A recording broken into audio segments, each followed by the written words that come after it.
Student life শেষ। আমার তো ভালোই লাগতেছে, কালকে থেকে কোনো পড়াশোনা নাই, আমি এতেই খুশি। ভালো কথা, আমার সিভি না তোমাকে বানাতে দিয়েছিলাম, কোথায়? দেখো ঠিক আছে কি নাই। Perfect, thanks. সিভি কিসের জন্য মারিয়া? কোথায় অ্যাপ্লাই করবি? আরএমআর কোম্পানির ম্যানেজমেন্ট ট্রেনিং নিচ্ছে, কাল অ্যাপ্লাই করার লাস্ট ডেট। ও শিট, এটা তো আমি অ্যাপ্লাই করবো ভাবছিলাম। আমিও। সমস্যা কি কর, কিন্তু সিভি তো রেডি করা নাই। কি আমি কিন্তু সিভি বানায় দেওয়ার বিজনেস করলেই পারতাম, ভালো প্রফিট হতো। তোমার মাথায় খালি বিজনেসের চিন্তা কেন? তুমি নিজে চাকরির জন্য ট্রাই করলে কি হয়? আমি চাকরির জন্য কেন ট্রাই করব? আমি তো চাকরিই করব না। আমি তো অনেক আগে থেকে তোমাকে বলছি যে আমি বিজনেস করব। বিজনেসে করবে, এত টাকা কই পাবা তুমি? বিজনেস করার জন্য টাকা লাগে না বোকা, তবে দুইটা জিনিস লাগে। নাম্বার 1 একটা ইউনিক আইডিয়া, নাম্বার 2 নেটওয়ার্কিং। তা তুমি কি তোমার সেই ইউনিক আইডিয়া খুঁজে পাইছো নাকি এখনো খুঁজতেছো? খোঁজাখুঁজি চলছে, পেয়ে যাবো ভেরি সুন, আই প্রমিস। মাহির, লেখাপড়া তো শেষ করছো, এখন কি করবা ভাবছো কিছু, নাকি ওই ব্যবসাতে আটকা থাকবা, না চাকরি বাকরি কিছু করবা? আব্বা মানে হুদাই চাকরির কথা কেন বলো? আমি তো চাকরি করবো না, প্রথম থেকেই বলে আসতেছি আমি ব্যবসা করবো, উদ্যোক্তা হবো। ব্যবসায় কিন্তু রিস্ক আছে, ব্যবসায় রিস্কের মধ্যে আমি আমার ছেলেরা যাইতে দিব না। মুরগিটা দিলা না?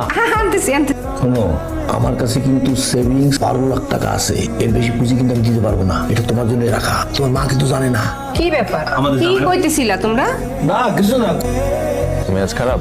বাবা আমার বিয়ে নিয়ে খেপছে। Wow, congratulation. শুধু ফাইজলামি ভাল লাগে না, বি সিরিয়াস। আচ্ছা কি করতে হবে আমাকে সেটা বলো। তুমি জানো না কি করতে হবে?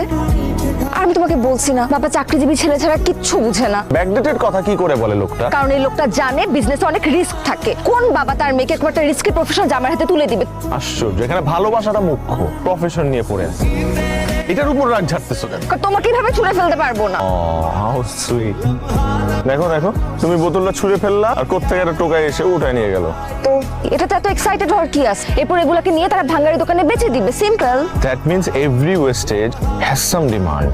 ব্যাপারটা আমার একটু ভেতরে ঢুকে দেখতে হবে। তুমি কি এখন ভাঙ্গারি বিজনেস শুরু করতে চাচ্ছ? করতেও পারি। I am done with this conversation. এই এই টোকাই, আসলে ভাইয়া আপনার কাছে আমি আসছি কৌতূহল নিয়ে। কৌতূহল থাকাটাই স্বাভাবিক। দৈনন্দিন যেসব বোতল ফেলে দেন, ওটার থেকে আমরা যে ফরম্যাটটা আনি এটাকে বলি পেট ফ্লেক্স। জানেন, পেট ফ্লেক্স বিশ্বের বিভিন্ন দেশে রপ্তানি করে আমরা একটা হেলদি পরিমাণে বৈদেশিক মুদ্রা উপার্জন করি। আমি যদি এই বিজনেসটা করতে চাই, আপনি কি আমাকে হেল্প করবেন? অফকোর্স হেল্প করবো। Finally I have found my business plan. কিসের বিজনেস? এখন তো বলবো না। Congrats man. আমাদের মাহির স্যার তো বিজনেস স্টার্ট করতেছে। ফাইনালি আজকে আমাদের দুইজনের খুশির দিন। তিনজনের। ওহো, তোমরা তো আবার দুটিতে হয়ে প্রাউড।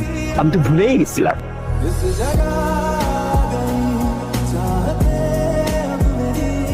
মাহির, এটাই তোমার সারপ্রাইজ ছিল? হ্যাঁ, আমার আগে সন্দেহ হয়েছিল তুমি এমন কিছুই করবে।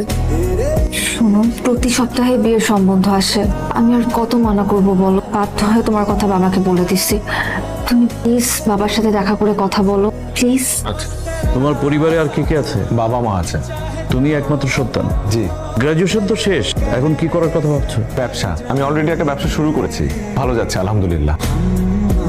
কিন্তু এটা তো কোনো ফিউচার নেই, খুবই রিস্কি। কি ব্যবসা করার কথা ভাবছো? পেটফ্লেক্স এক্সপোর্টের বিজনেস। পেটফ্লেক্স মানে হচ্ছে, জানি জানি, চাটা খেয়ে যেও।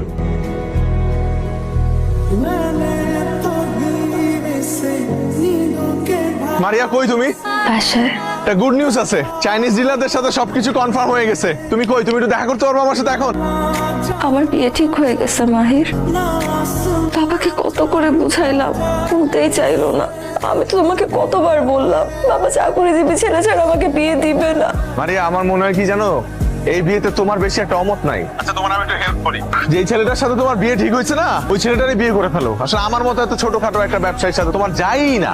মাহির, গুড বাই। আর কখনো আমি তোমাকে ফোন করবো না। ভালো থাকি।